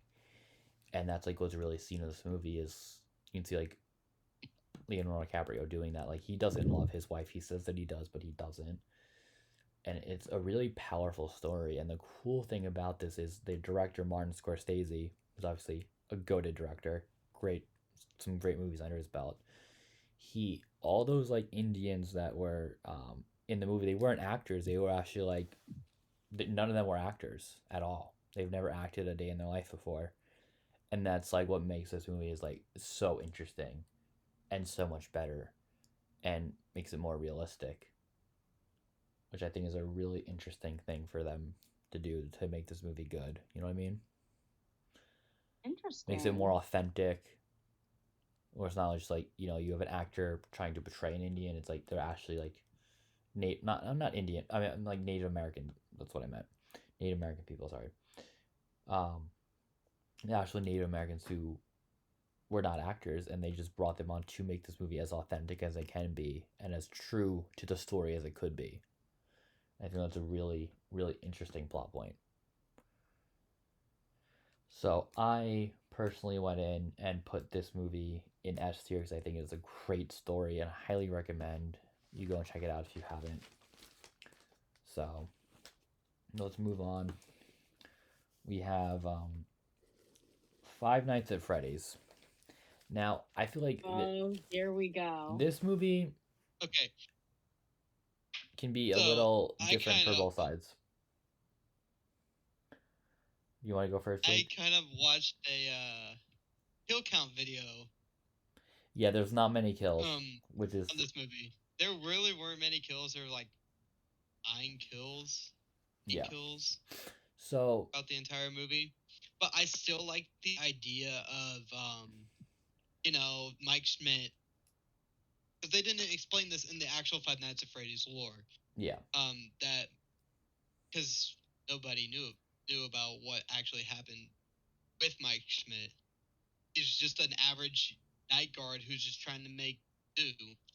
yeah, But the story on how his brother got taken. And by the way, I love the actor who does this because he played Josh in Hunger Hutcherson? Games as PETA. yeah. Dude did fantastic in that movie. He did fantastic in this movie. Like the backstory of how his brother got taken and killed by William Afton Mm-hmm. is truly amazing. The backstory of the other kids was kind of confusing because they didn't really explain it that much in the movie. Yeah. But in that opening credit, in like those opening credits, it showed all the 5 kids being gathered up to be slaughtered and stuffed inside those suits. Mm-hmm. Yeah. No, I mean, Yeah. at least my thoughts on this movie. I can see both sides why people hated it and why people loved it, because I think at the end of the day, in order for you to love this movie and really like it, you have to be a fan of the franchise, and that's very clear. Obviously, being a fan of the franchise, I loved the movie. I thought it was a great adaptation, although I would have liked it to be more scary than it was. But I did thoroughly enjoy the movie, and I can see why people hate it. But I think it was just done well. I mean, the animatronic looked great, and especially like seeing William Afton, and like then put on the Springtrap suit, or well, actually at the time Spring Bonnie, and then ultimately become Springtrap at the end, and obviously say like, "Oh, I always come back," and you can see how painful the spring locks like in the suit actually like look, and like just see like the pain that he's in and all that, and I think it was really great.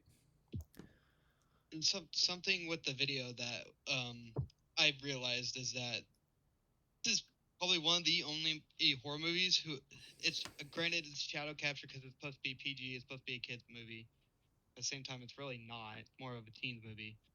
Is the fact that Max, she gets top half gets it cleaned off. Yeah, the whole bite of 87 kind of thing that they were gonna try to insinuate, but obviously wasn't. But yeah, so we've given our thoughts. What are your thoughts on this, Harley? All right, I got a lot to say about this. Okay, have at it. Five Nights at Freddy's. I have been a fan of Five Nights at Freddy's since the first game came out. Right.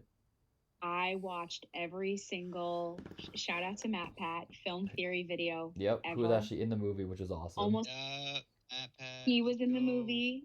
I was very, very happy he was in the movie. He did post a video about his experience being in the movie, getting to actually meet the creator of Five Nights at Freddy's, and how that experience for him was amazing.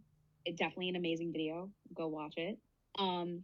I will say though, something that did stand out to me was that Markiplier was supposed to be in this movie. Right. And yeah. Hopefully he's in the wasn't. second one. That was something that was explained in the videos I was watching earlier, was that Markiplier was supposed to be in said movie, but he turned it down for another movie.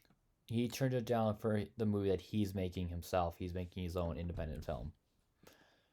Exactly. Yeah. So hopefully he is. And if they do a sequel, hopefully he is in that. exactly. Yeah. Like if they do a Five Nights at Freddy's sequel, I really do hope he's in it. Would it have made this movie better? Probably.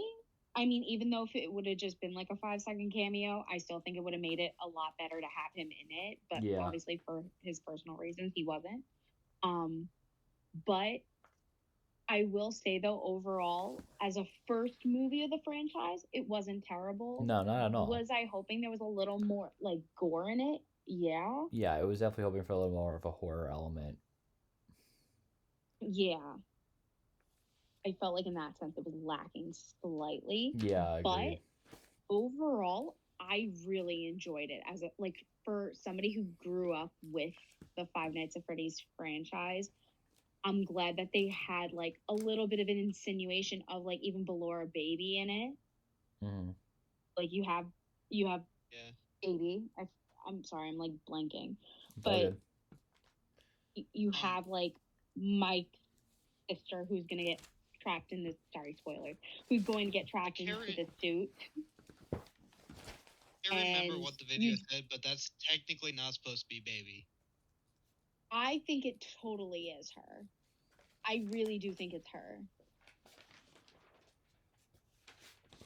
I don't know why. Yeah, but you got some of the greatest actors of all time. You got Matthew Lillard as Steve Raglan. You got Josh Hutcherson as Mike. Got some pretty good actors. With this movie, I would say. Mm-hmm. He's got a point. Yeah. The other point I was gonna make, they actually asked a whole bunch of Five Nights at Freddy's streamers to join this movie. Yeah. Y'all didn't really know that. No. I knew that actually. So. Interesting. But let's go. Moving on. But where do we stand on putting Five Nights at Freddy's? I'm obligated. Well, that's I would say A. I think it's an A tier. Do you agree, Jake? Jake? Alright, we'll say Jake agrees. Yeah. Okay. All right. Moving on, we have the Marvels. Ugh. Horrible. F tier. F tier. F tier. I hated Captain Marvel. I hate Miss Marvel, and Monica Rambeau's stupid. Moving on, the movie sucked. Can we not talk about it? I don't even want to talk about it. Good, because I already put it in F tier while you guys were talking about FNAF. Perfect. Let's move on. He already put it in F tier. He already put it in F tier. He's moving on. Exactly. Wait, no thanks. The Holdovers.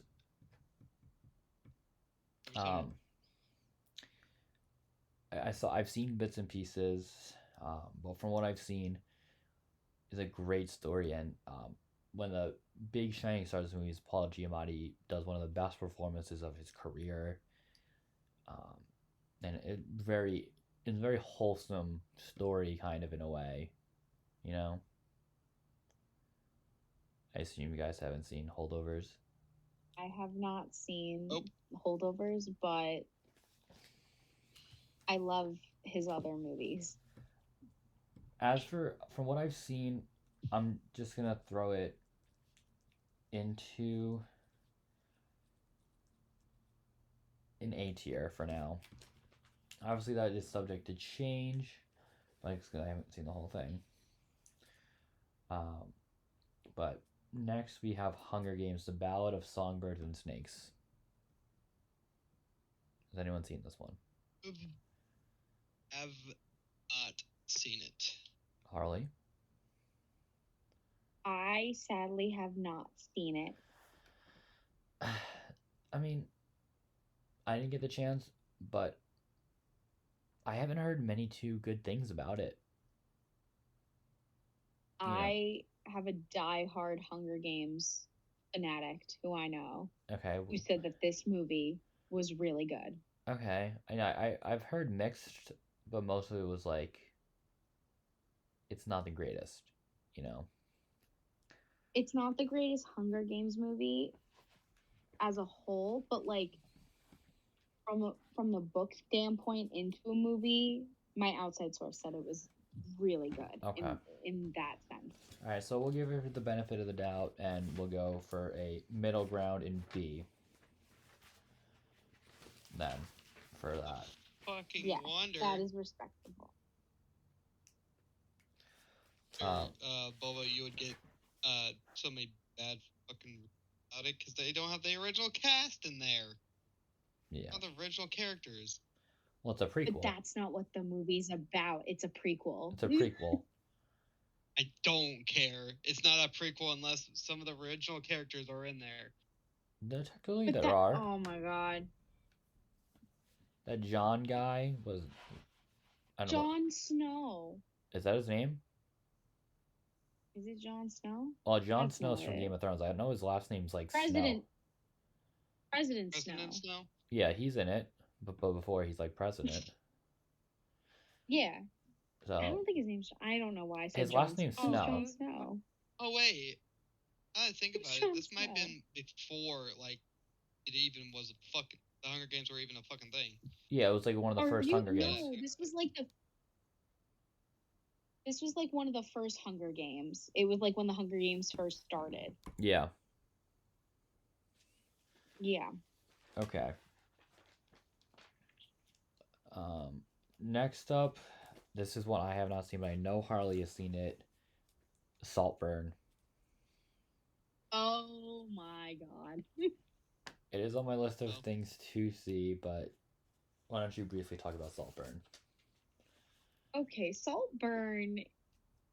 I can't. Oh, okay. Saltburn is a very interesting movie. It's definitely for a particular crowd. Overall, from like first, like overall, like a comedy, like mystery movie, I think it was decent. I think it was really good. Obviously, the people in this movie, you have Barry, I can't say his last name, Barry Keoghan. Yeah, you got it. Is that how you pronounce it? You have Yep. Jacob Elordi. Mm-hmm. You have a lot of really great actors in this movie. They played their parts really well. It was very disturbing. It was, oh my god. I don't even know what I can say about it. Say whatever you want. The bathtub scene. Oh, I've heard. He's drinking bathwater. That is nasty. Inappropriate bathwater. That's all I'll say. Like, how do I get in trouble for saying things about this movie? A lot of people really enjoyed it. I just thought it was very disturbing. It was very weird. But I'm speechless. I was mortified the entire time I was watching it, but mortified in a good way. Yeah. That's all I can say. Yeah. So, where would you put it on this list here? I'm not gonna lie. It's a disturbing movie, but it's a good disturbing movie. So I would say definitely A. Okay. Definitely A tier. Okay. It was a really great movie. It's just very disturbing, and it's for a very particular person. Right. Okay. Now, I'm pretty sure the next one is one that I've only seen, and I'm gonna kind of. It had two releases during its run, and I'm kind of lump it together. And that's Godzilla -1 and Godzilla -1 minus color. Assume you guys have not seen this. No. I haven't seen the original Godzilla. Okay. What to say about an actual masterpiece of a movie? Obviously, so one thing to note, obviously, Godzilla -1 is a foreign film. It is a Japanese Godzilla movie, which obviously is where Godzilla originated. The original Godzilla is Japanese. And it just goes to you to show how the MonsterVerse and Godzilla, like the Americanized version of it, is horrible. It really is. The story sucks in the American versions. And in these movies, like, you don't really tend to care about the people, right? Like, the people in the movie, you don't care about them. You don't want to see them, right? You're like, okay, get off my screen, right? But in Godzilla Minus One, you actually care about the people and what they're going through and the story that they're doing and what's going on in their lives. But yet you're also excited to see Godzilla. And the Godzilla in this movie is one of the best representations of Godzilla ever. Obviously you can tell that the movie is cheaply made because I think it only had a budget of like $5 to $10 million. But still, the movie was so incredible, and it made all that money back like 10 times over. And it's just everything about it was fantastic, absolutely amazing. Even the minus color version, and they changed certain aspects of the sound quality to more or less represent the original Godzilla, and it's very similar to the original Godzilla. And in this movie, it's just so perfect. Everything about it was perfect. So, highly recommend you all watch it, even you guys, like Jake and Harley.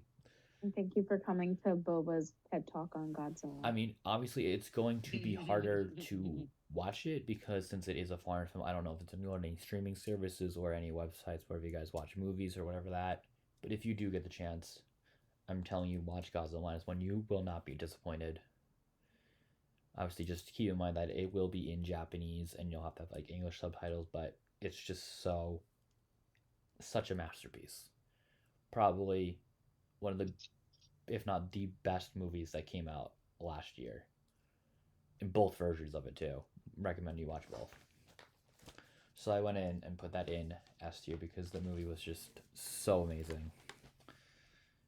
So yeah, but another small rant for me is Silent Night, because I assume you guys have not seen that. Nope. Where do I want to put Silent Night? So Silent Night is a bit of a weird movie. It had no audio. I mean, it had audio, but it's like there was no dialogue. Because your main character, played by Joel Kinnaman, was shot in the throat. And his son was murdered by gang violence. So he basically just trains himself, and then on Christmas Eve the following year, kills everybody that killed his son. And it's just kind of like an action movie, but it's weird because there's no dialogue. Even I could see from him, but at the end of the day, there's no dialogue from anybody, and that especially from the people who can speak. It was just kind of a weird movie, but it was enjoyable. But I'm gonna go for a D tier because it wasn't that exciting. It's kind of weird. But yeah, I also just realized that I did skip over Napoleon. Actually, we were supposed to discuss that before. Saltburn. Have you guys seen Napoleon? There was a Napoleon movie that came out this year? It was directed by Ridley Scott, who is a great director, but it's just, you can't really tell the story of Napoleon in like a 2.5 hour movie because, Napoleon did so much for the, and for the French. And it wasn't executed correctly, Interesting. And I don't know. You guys let me know what you think if you guys have seen Napoleon down in the comments, but it just wasn't executed properly because it's Napoleon's life. So much happened and he did so much, and it's just, you can't really squeeze that into a 2.5 hour movie. You know what I mean? But there were some enjoyable moments. Joaquin Phoenix did a good job as playing Napoleon. So I'm gonna drop that into C tier. Next. I had no idea there was a Napoleon movie. That was interesting to find out. Yeah, it was, like I said, it's hard to adapt that, because he did so much. Next, we have Poor Things. I have personally not seen Poor Things, but I've heard it's interesting. That's all I can really say. I've heard things about it. Harley? I've never seen it. I've never seen it, but I've heard some interesting things about it. I definitely would like to see it because I kind of want to see Mark Ruffalo in this movie. Yeah. No, I've His heard character Emma seems Stone's very great. interesting and different than what he normally does. Agreed. And Emma Stone, obviously, she's an amazing actress. I would love to see her in this movie as well. Yeah. I don't know. I'm not. If you guys are upset with this, I don't think we're gonna rank Poor Things. Like neither of us have seen it, and I don't really know too much about it. So, yeah. But let's move on to Wonka. Oh my god! This was a surprise because I was like kind of skeptical, especially of Timothy Chalamet playing Willy Wonka, even though it's like because this is a prequel. But I gotta say I was thoroughly surprised, and Wonka was a lot better than I thought it was going to be. And who also knew that Timothy Chalamet could sing, right? Oh my gosh! But I enjoyed it. I will say more than I thought I would. But what are your guys' only thoughts? Timothy Chalamet, but also Hugh Grant as an Oompa Loompa. Yes. Yes. Honestly, I would have never expected him to play a role like that, and that was such a fun surprise. Yeah, no, when agreed. the trailer came out. Agreed. And I honestly, the story was good, and like how he ultimately like got the chocolate factory, and like before that and all that, I enjoyed it. I enjoyed the story. Do you have input, Jake? I really thought it. Oh, because I've already told y'all before this recording that I really wanted to see this movie. Yeah, that's right. Forgot around to it. All right, so Harley, where are you thinking? I'm thinking maybe like an A or a B for this movie. I think it deserves an A. Okay. It really did surprise me. Yeah, I was same. very nervous to see it, and it turned out to be really great. Agreed.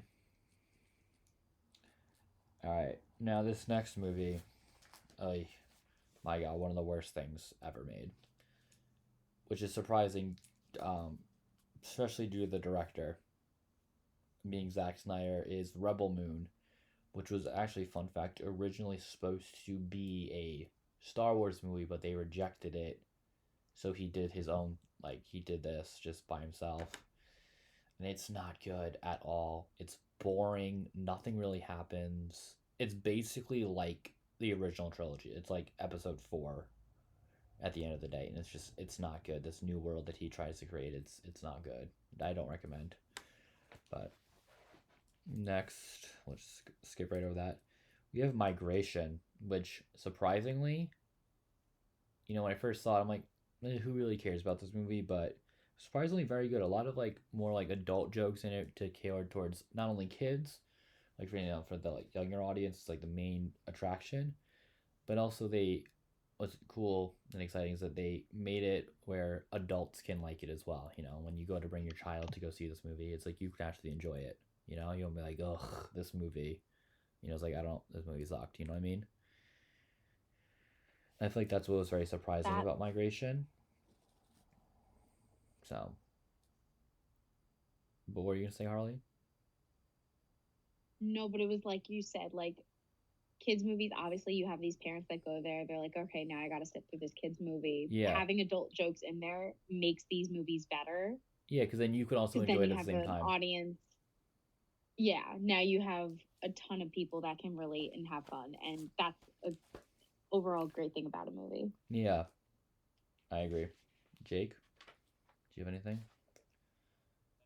I've never seen it. Okay. Where to put Migration? That was a real question.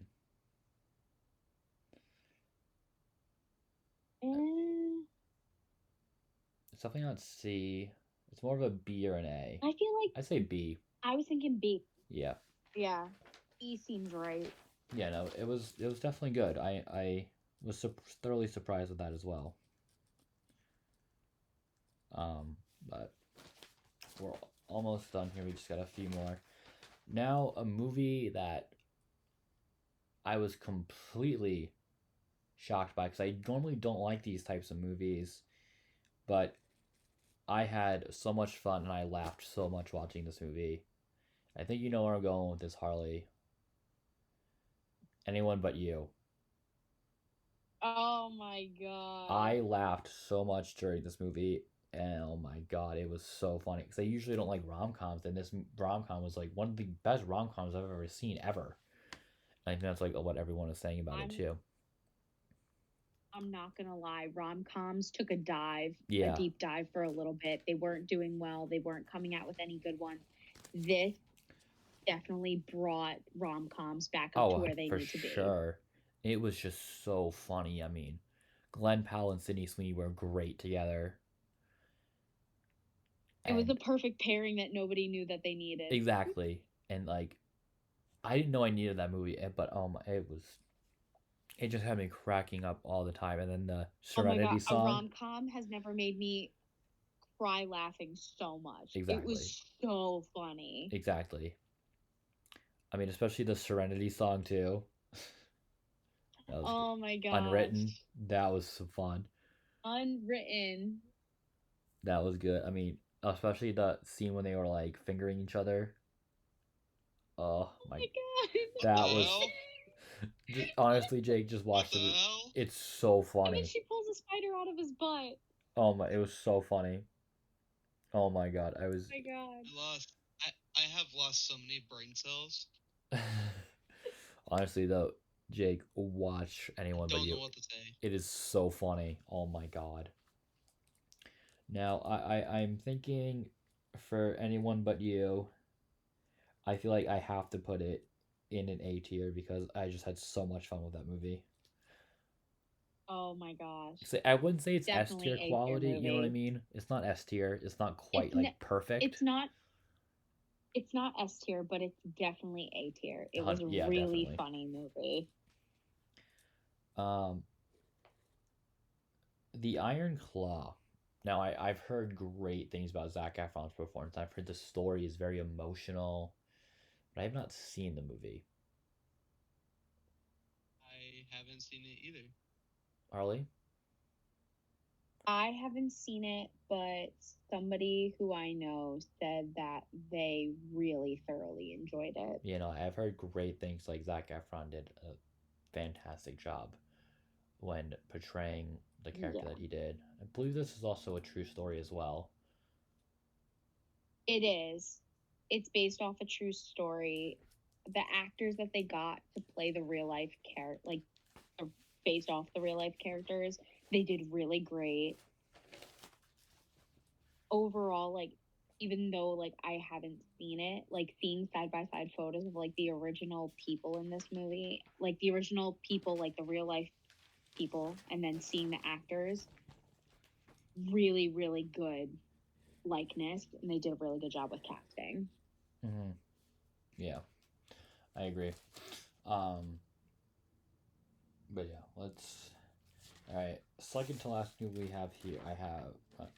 Here is Aquaman and the Lost Kingdom, the final DCEU movie. Obviously, this movie is nowhere near great, nowhere near perfect, but I still had a fun time watching this movie. You know, I had some laughs, although in this movie, Jason Momoa really wasn't playing Aquaman. He was basically just playing Jason Momoa. He was basically just being himself, which is a little weird. A lot of his kind of humor was in it. You could really see that he was just playing himself. Although, like I said, I did enjoy myself watching it, but I didn't love it. You know, it was funny, had some good moments. Black Manta was really shined in this movie. He was a really good villain in this movie. I did like that. Because he wasn't really in the first one so much. Because Orm was more the main villain. Obviously, we didn't really see him too much. So he did a really good job in this movie. One of my favorite things about this movie was we just got to see Jason Momoa more in that Aquaman suit that he got at the end of the first movie. And again, the reason why it looks so good is because he's actually in the suit and it's not CGI, which just makes it all the more better. And I also just loved that suit design for Aquaman. I thought it looks just so perfect. I love seeing more of that. But those are my thoughts. Do you guys have any about Aquaman? I didn't see it, so No. I'm gonna leave it all up to you. Jake? Yeah. It's all up to you, dude. All up to you. Okay. I'm thinking like more like a high C for Aquaman because like I said, I had a good time with it. It wasn't anything like too special, and obviously, but I had a good time. So our last movie, which I have to talk about, is Ferrari. Now I have to say, when upon seeing the trailer for this movie, I was intrigued and I was interested. I'm like, oh, this actually looks interesting. But after walking out of the theater of that movie, I have to say I was thoroughly disappointed because this movie was set up to be it's about Enzo's life before like he goes and wins like before he really gets good with like in Le Mans and all that. It's like he's about to go bankrupt and all this, and I'm like, oh, that might be like an interesting story, but it was just more about his wife, and it wasn't very exciting. It was kind of more like I don't know, like a romantic movie, and it just didn't really do much for me. So I gotta say I was kind of very disappointed in the movie, but there were some elements I did enjoy. But due to that, I'm gonna put it in D tier. So yeah, I assume you guys have not seen Ferrari. I'm disappointed that I didn't know that this came out. Yeah, I mean, if you want to give it a watch, go for it. I mean, but I was just disappointed in it because it wasn't what I was expecting from the movie. But there was, like I said, there were some elements that were good. I don't know where I've been living under. Definitely more than a rock. I feel like I've been living under a ditch now, apparently. That's even possible because I'm sad that I didn't even know that this movie existed, that it came out this year, because I totally would have watched it just to even see it. Right. I live on another planet. I don't really see these movies. They're not getting to me either over here, so I don't know what's going on. I mean, You're here. You're back on Earth. I'm on Pandora. Yeah, and I'm That's all what over the saying. galaxy. That's disappointing. Yeah. But that is all of the 2023 movies. Obviously, we did skip over some movies. I do apologize, but it's like we're not big horror people over here. Some of us are, but not all. Not especially not the three of us. So, yeah, if you maybe want to see that happen, do let us know. But yeah, that is all. But now, lastly, before we end, we're going to do the hot takes. So, I'm going to say what our biggest hot take of 20 from last year, movies wise, what we think. So, for me, one hot take that I have is actually technically, you have one because the other one's not really a hot take.